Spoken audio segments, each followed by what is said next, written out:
Mantras of our Divine Mother. Our Divine Mother says, in the night as in the day, be always with me.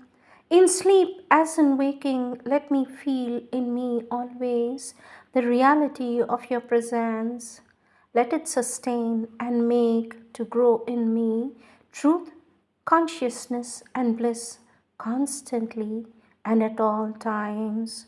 With always our love and blessings, says our Divine Mother. Sein du silence et de l'ombre, brûle la lampe qui ne s'éteint point, le feu de l'ardente aspiration, te connaître et te vivre intégralement.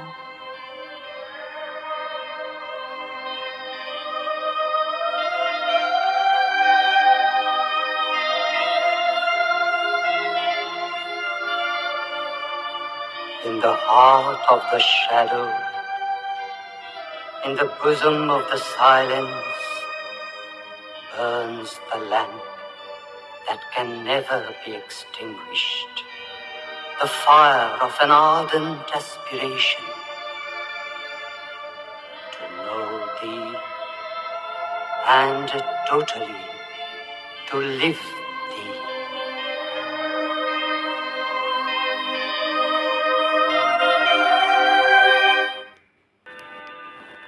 Sri Aurobindo's Savitri, Book 7, the Book of Yoga, Canto 1, The Joy of Union, the Audio of Foreknowledge, page 472.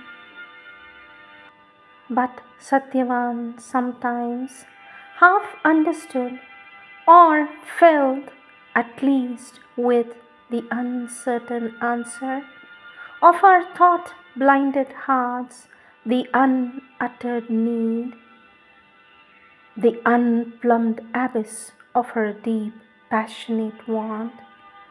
All of his speeding days that he could spare from labor in the forest hewing wood and hunting food in the wild sylvan glades and service to his father's sightless life, he gave to her and helped to increase the hours by the nearness of his presence and his clasp and lavish softness of heart-seeking words and the close beating felt of heart on heart.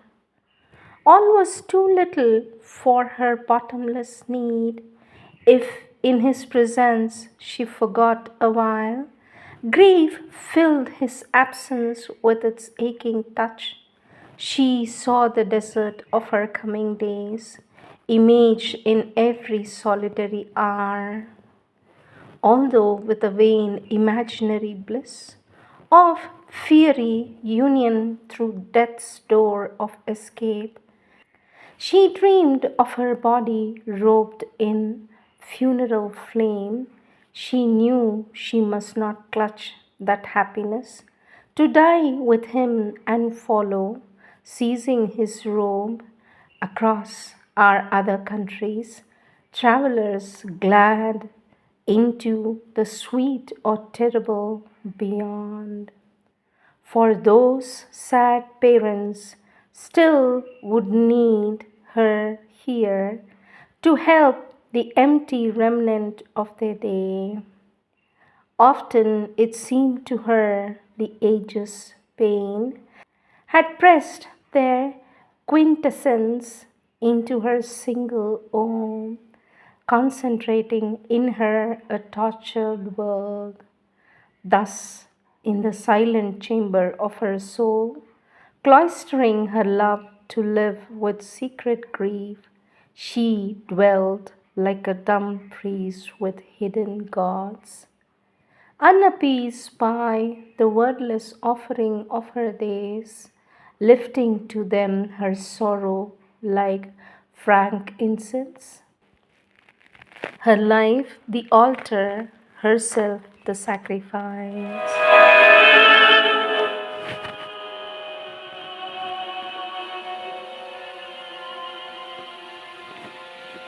Impassive, he lived immune from earthly hopes, a figure in the ineffable witness trial, pacing the vast cathedral of his thought under its arches, dim with the infinity and heavenward brooding of invisible wings.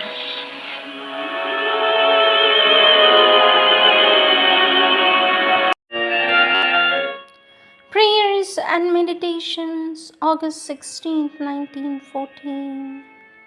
For 3 days I waited in an ardent prayer, hoping to see the new things, and all the obstacles surged up to veil, retard, deform thy manifestation. And now we do not seem any nearer the goal than before. O my sweet Master, why hast thou told me to leave the blessed place in thy heart and return to earth to attempt a realization which everything seems to prove impossible? What dost thou expect of me that thou hast torn me away from my divine and wonderful contemplation and plunged me again into this dark, struggling universe? When thy force descends towards the earth in order to manifest each one of the great Asuric beings who have resolved to be thy servitors, but preserve their nature's characteristic of domination and self will, wants to pull it down for itself alone and distribute it to others afterwards. It always thinks it should be the soul or at least the supreme intermediary, and that the contact of all others with thy power cannot and should not be made except through its mediation. This unfortunate meanness is more or less conscious, but it is always there delaying things indefinitely. If even for the greatest it is impossible in the integral manifestation to escape these lamentable limitations, why, O Lord, impose upon me the cavalry of this constraint? If thou willest that it must be thus, thou should rend the last wheel, and thy splendor come in all its purity and transfigure the world. Accomplish this miracle, or else let me withdraw into thee.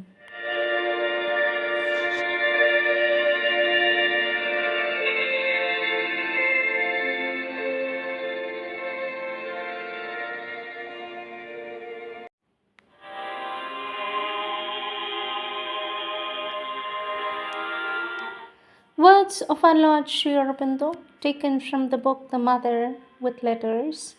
Topic: Opening, Sincerity, and the Mother's Grace. The meaning of opening to the divine grace. Question: what is real opening? For this, our Lord Sri Aurobindo says on 25th April 1933, it is the receptivity to the Mother's presence and her forces. What is the right and perfect rule of opening? For this, our Lord Sri Aurobindo says, aspiration, quietude, widening of oneself to receive, reject of all that tries to shut you to the divine. Aspiration, quietude, widening of oneself to receive, rejection of all that tries to shut you to the divine. How shall I know that I am opening to the Divine Mother and not to other forces? Our Lord Sri Aurobindo says you have to be vigilant and see that there is no moment of disturbance, desire, or ego. Question: what are the signs of a real opening to the Divine Mother? For this, our Lord Sri Aurobindo says that shows itself at once when you feel the divine peace, equality, wideness, light, Ananda, knowledge, strength, when you are aware of the Mother's nearness or presence or the working of her force. If any of these things are felt, it is the opening. The more it's felt, the more complete is the opening. What is the way to open all the knots of the being? By aspiration, by consent of the being to the workings of the divine force, by the descent and working of that force. Question: what does opening means? Is it not to keep anything secret? For this, our Lord Sri Aurobindo says that is the first step towards opening. By faith and surrender in a quiet mind. To be open is simply to be so turned to the Divine Mother that her force can work in you without anything refusing or obstructing her action.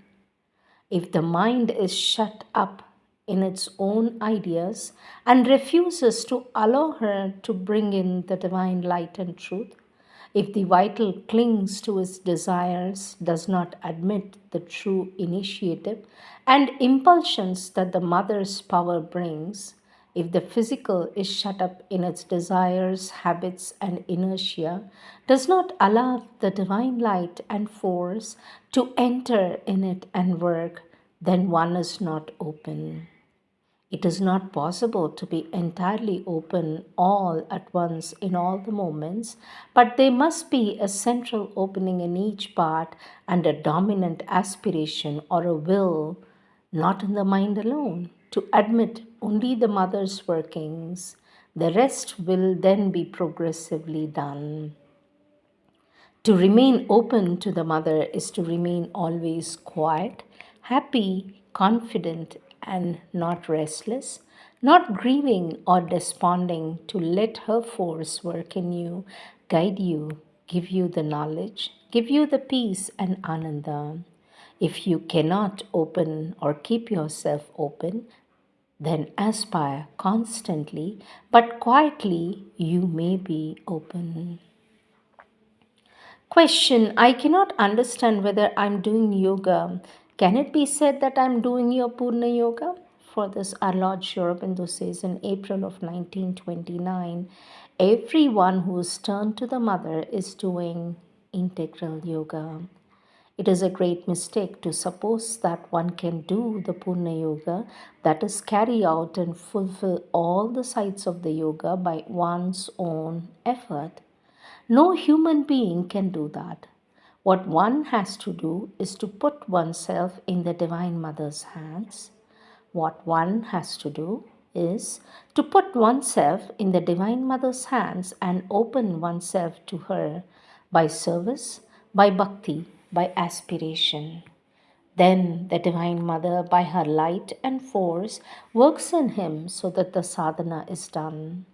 It is a mistake also to have the ambition to be a big Purna Yogi or a supramental being and ask oneself how far I have got towards that. The right attitude is to be devoted, given to the Divine Mother, and wish to be whatever she wants you to be. The rest is for the Mother to decide and do in you. Sadhak says, I offer myself at your feet. Accept me as your child and show me the divine path. Give me the directions and inform me what will be the attitude in my sadhana. Well, please begin the sadhana if you truly feel the call. Do nothing but sit in meditation for a short time every day. Try to open yourself to the Divine Mother's power, aspiring for the opening, for a true change of consciousness, for peace, purity, and strength to go through the sadhana, for her protection against all difficulties and errors, for an always increasing devotion. Opening must be not be confused with mental and vital movements, thoughts, or voices. That is not so. You can be open in all your being, but to the Divine Mother alone, to the Divine alone, and to nothing else. When the consciousness is filled with the Divine Mother's force, then there is the condition you speak of, you felt in the head, a solid block, complete, silent, free from all random thoughts and moments. But this can be felt not only in the head, but in all the body, also in the consciousness above, around, and below. When it is like that, then all foreign intrusions are either automatically excluded, or if they come, easily observed and rejected as not one's own, not the divine's. One feels full of the divine, full of the mother's force and presence, so that nothing else can enter or misuse the mind, the vital, or the body. The truth is to feel the divine in you, open to the divine mother, work for the divine till you're aware of her in all your actions. The physical presence is not enough. This must be this consciousness of the divine presence in your heart and the divine guidance in your acts. This the psychic being can easily, swiftly, deeply feel if it is fully awake. Once the psychic has felt it, it can spread to the mental and vital. The advantage of being in the psychic consciousness is that you have the right awareness and its will being in harmony with the mother's will. You can call in the mother's force to make the changes. Those who live in the mind and vital are not so well to do this. They are obliged to use mostly their personal effort, and as the awareness and will and force of the mind and vital are divided, imperfect, the work done is imperfect, not definitive. It is only in the supermind that awareness wills. Force are always one moment and effective. You have only to aspire, keep yourself open to the Divine Mother, reject all that it is contrary to her will, let her work in you, doing all your work for her in the faith that it is through her force that you can do it. If you remain open in this way, the knowledge, the realization will come to you in due course. Keep yourself open to the Divine Mother in the right attitude of surrender. You will receive from her gradually all you need within you. If you remember, call the Divine Mother's force at all times and remain confident, vigilant, and devoted as you have been. Concentrate to call down from above first her calm and peace, then her power and light and her Ananda. It is always there above the head, but superconscient to the human mind by aspiration, concentration. It can become conscient to it and can open to it so that it descends and enters into your mind and life and body. Keep open to the Divine Mother. Throw away all the faults and defects of character you can change of yourself. Allow the Mother's power to work in you. Then these difficulties can be disappeared. The mind will be open. To open to the Divine Mother's entirely, you should be open both within and without. You should be perfectly frank and tell her everything. Do not shrink from her to show her candidly all that is within you. That will at once enable you to be completely open and also help her help you fully. Call for her help, guidance in your work. You must get into the condition in which not only the calmness remains always, but the sadhana is going on all the time in work and rest as well as in meditation. It is not enough to be in the ashram. One has to be open to the Divine Mother, put away the mud which one was playing in the world. It is a mistake to exercise the mind about things, arrange them with the ordinary mind. It is by confidence in the Divine Mother that the opening needed will come when your consciousness is ready. There is no harm in arranging your present work so that there will be time and energy for meditation. humanity's heart and bears with silence all the infinite.